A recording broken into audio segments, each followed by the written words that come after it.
Darwin Sugiman BN, your freelance news reader. Top story number 1. Trump win big, Florida. Former President Donald Trump has pulled off a stunning comeback in 2024 US election, riding on a multi-racial coalition of supporters that not only powered his electoral college win, but also appeared to vindicate his controversial politics by awarding him the popular vote. And it's also its most resilient, impeached twice, convicted 34 times felony, and nearly assassinated. He defied the odds to get here. He also spoke of the attempted assassination in July and said he had been told that God spared him to save our country and restore America to greatness. Many world readers over congratulatory messages within hours, among them Indian Prime Minister Narendra Modi, German Chancellor Olaf Scholz, British Prime Minister Keir Starmer, and Singapore Prime Minister Lawrence Wong.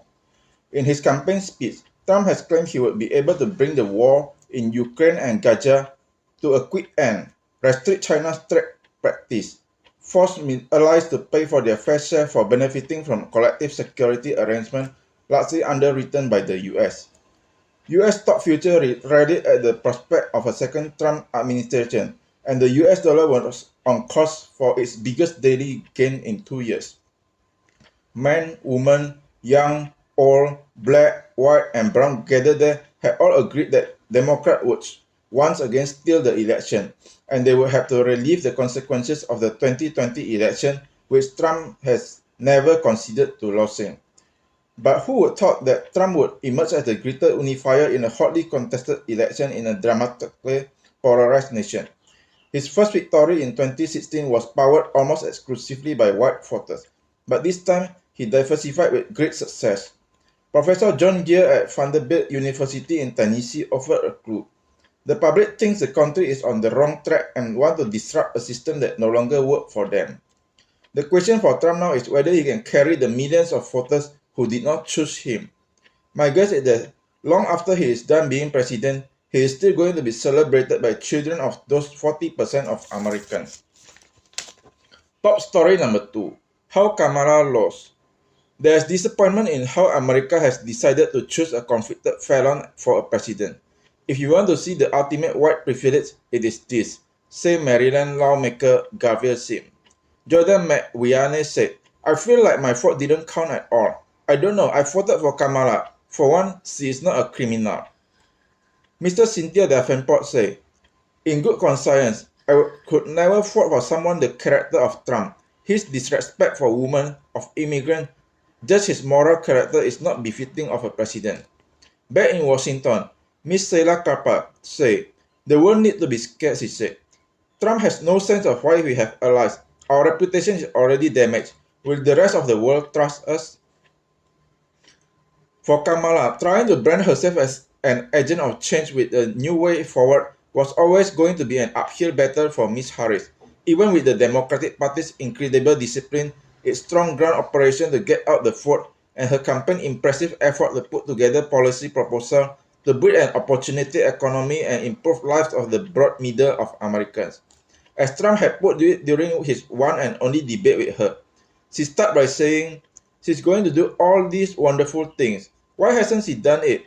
She has been there for 3.5 years. Top story number 3. House for single. Single applying for build-to-order BTO flat will get priority access when they buy home near or with their parents under a new scheme that kicked in from mid-2025. The new scheme may combine 3 current priority schemes for married couples, parents, and seniors. This move comes as the latest BTO sales exercise in October saw overwhelming demand from singles for 2-room flexi-flat, with over 26 single applicants vying for each of 1,900 units. Before this, eligible singles could apply for such flat only in non-mature estates. Priority to ensure that there is diverse range of housing options across different locations and price points.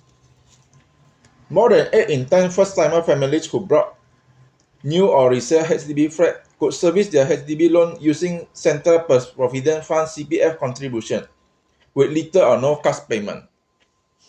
This new framework helps to ensure home ownership remains affordable, maintain good social needs across Singapore, and keep the system of allocating subsidies fair, Mr. Lee said. Top story number 4. Pritam Singh trial. Worker Party chief and leader of opposition Pritam Singh was cross-examined in rapid-fire style for almost 5 hours on November 6, as the prosecution sought to show that he had not been entirely honest in his testimony to the court, based on the contradiction in Singh's testimony on multiple areas. I am putting to you that it's contradictory. You have told the court that she doesn't have to clarify her lie if the matter is not raised. But at the Committee of Preferences, you have told COP that regardless of whether it is raised, it is very clear that what you told her was that she has to clarify the next day. Mr. Ang asked Singh to clarify if the reason there was no plan for Ms. Khan to come clean was her revelation to Worker Party reader that her own sexual assault was very serious, and that Singh was prepared to give her time and space to speak to her parents about it. Singh agreed.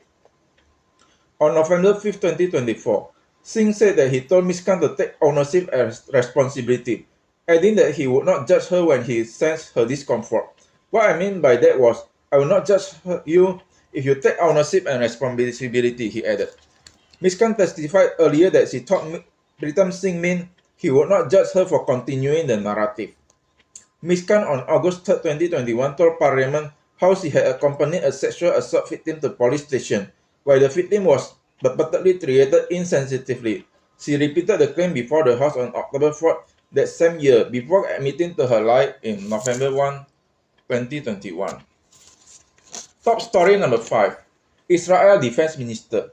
The dismissal of Israel Defense Minister Mr. Yoav Gallant when Israel remained embroiled in two wars and risked fiercer regional confrontation with Iran is proof of Mr. Netanyahu's determination to continue with the wars in Gaza and Lebanon. There is little doubt that the cabinet reshuffle places him in stronger position to conduct the war in Gaza and Lebanon more or less as he pleased. Mr. Israel Katz, the new defense minister, has no constituency inside the ruling Likud party and no stellar former military career to formulate his own strategy. So, he is expected to do the Prime Minister Netanyahu bidding. No one, not even Netanyahu's supporter, believed that Ms. Yoav Gallant was fired for any professional reason. He was fired because Netanyahu favored those who draft dodgers over those who serve. Mr. Gallant has demanded that Israel prioritize the negotiated return of estimated 100-odd hostages still held by Hamas over the continuation of Gaza offensive, and appeal the Prime Minister ignored, and insisted that all Israelis of draft age must serve in the military, a key issue Gallant and Netanyahu has disagreed on. Mr. Gallant's reward was his dismissal from the government. Mr. Gallant is sure to reveal many details about Mr. Netanyahu's conduct of the war in Gaza, including damaging information about how Mr. Netanyahu deliberately torpedoed discussion about ceasefire and return of hostage. Top story number 6. Alliance Income Deal. The ultimate decision to amend the Insurance Act, which would prevent the current form of Alliance Income Deal from going through, was made by Prime Minister Lawrence Wong himself, together with the cabinet. The government announced in Parliament in October that the deal between German Insurance Alliance and Income Insurance in its current form has been called off over concern about the deal structure and the ability of local insurer to continue its social mission.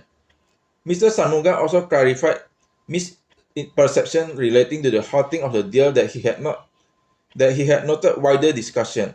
Some had suggested that the government was intent on proceeding with the deal and changed its view only when there was public feedback. But there was no reversal of decision as the deal had not been approved during the August or October parliamentary session. When Singapore and Singaporean interests are at stake, we take a clear position even if hard decisions have to be made. We do not flinch, we do not abstain. We act in the interest of and are fully accountable to Singaporeans. This is how a system in good working order. Davin Sugiman, BN, sign off. Your freelance newsreader.